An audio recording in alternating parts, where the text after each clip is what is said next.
Да. Мгм. Да.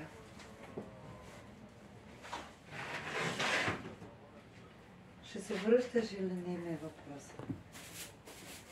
Добре, защото ти ако се връщаш, аз може после да дойда тук да се легна. Бабини, да дойда до тебе и после да дойда да се легна тук, аз трябва да стана в 5 часа иначе. Да, аз защото с нощи настинах там. Колко часа да се събудя?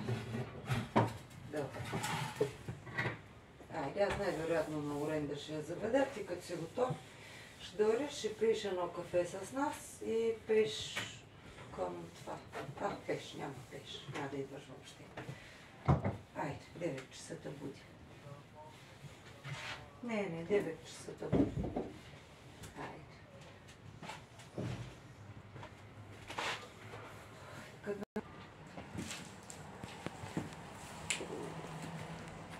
Умно си го измислил.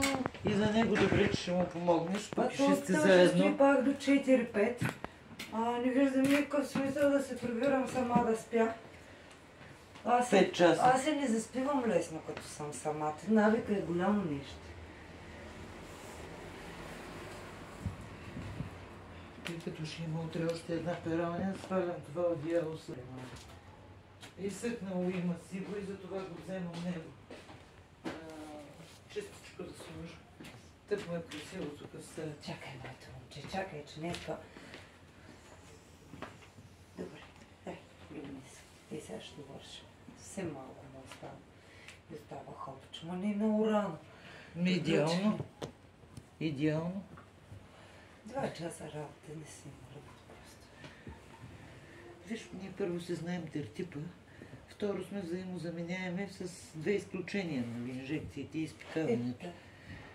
И той с инжекциите, деца вика баба, ако не е работен ден, не има сила. То ако нямаше инжекции, такова ти въобще нямаше да идваш, нали, всъщност. Кажи бе, Мири, е панацея, че няма да се разболееш по принцип. Тя просто помага. Хайде, давай, яка, шпишка ми дам нещо. Давай.